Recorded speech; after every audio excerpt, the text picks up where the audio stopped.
In late March, the European Council met in Brussels. EU heads of state and government agreed to establish a new system of oversight to prevent a repeat of the debt crisis that's affecting many EU member states. That system is part of a wider effort to ensure better coordination and more effective economic governance across Europe.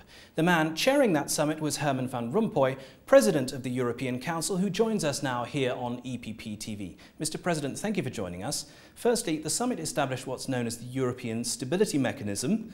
In a nutshell, what will it do? Now we have a permanent mechanism, rescue, for helping those countries with weak economies and with problems to bridge the difficult period ahead. And so this is a mechanism that it will be permanent. The other mechanism that helped, for instance, Ireland, was a temporary one. What makes you think that the European Stability Mechanism is going to succeed where the Maastricht criteria and the Stability and Growth Pact clearly failed? What we did is strengthening the economic governance of Europe.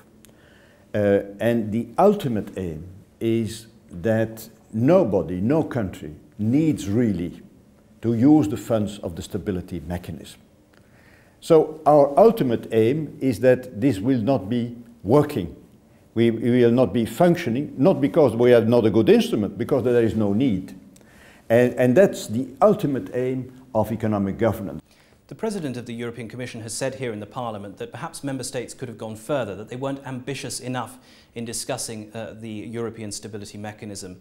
Is that the impression you had at the time, leading the discussions? We have to find an agreement between 27 countries, and we did.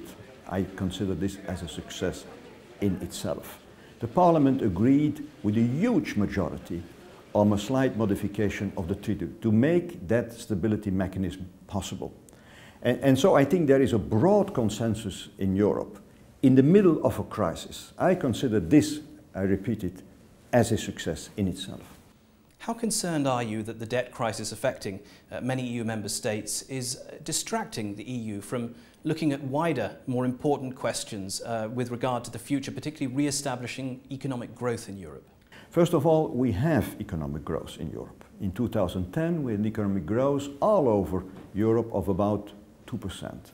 In 2011, the same, about 2%. And even the prospects for 2012 and 2013 are rather good. Second, already in the Council of March 2010, we decided on the EU Strategy 2020, fostering structural economic growth. So in the middle of the crisis in the Eurozone, we discussed measures for the future, for 2020.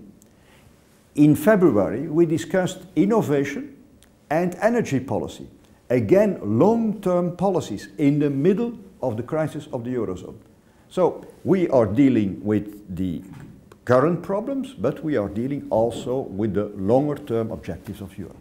The European Council discussed Libya. Some have said that the EU's response has been too slow and inadequate. What's your view? My view is that we saved 10,000s of lives in Libya. It is as simple as that. You can discuss always on the decision-making process. And there were some hesitations. Yeah, that is also normal. We are discussing war and peace. But without the leadership of the European Union and some European countries, we have to face a massacre in Libya. And I think we rendered a very big service to the Libyan people. That's the least what I can say.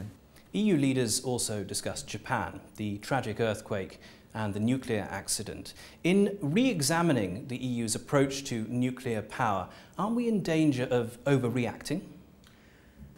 I think we have to draw the lessons. That's something different than overreacting. We have to draw the lessons on the European level and on the level of the member states. But on the level of the member states, the energy mix, how much nuclear energy, how much produced by oil or by gas, that's their competence. They have to draw the lessons inside their own countries. On the European level, in the framework of our competences, we are doing what we have to do to reassure the people. You're part of our political family, the EPP. How important is it for you to have the backing of EPP national parties as you go about your job as President of the European Council? Yeah, I was president of a Christian Democratic National Party. in my country. So the Christian democracy and the values of the EPP are the values of my family. So it is always important to have friends around you, sharing ideas and ideals. So I'm quite happy that I belong to that family. But as a president of the European Council, I have to deal with everybody and with each prime minister of president. And what I see and what I saw during last year is that there is a strong political will. Although there are many problems in each of our countries, a strong political will to go forward and to have what we call more Europe. Finally, you've been doing this job for about 15 months now. What's the best part of the job and what are you finding most difficult? The best part was my election. That I will still remember, of course, the 19th of November in 2009. The rest, I think what I could do was important in such a big crisis of the Eurozone, unexpected.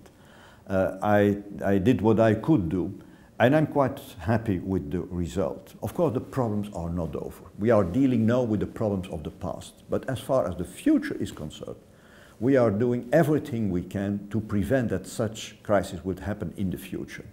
But we are dealing with the past as best as we can, with the collaboration of the member states and national governments showing a lot of political courage. Mr. President, thank you once again for joining us here on EPP TV. Okay.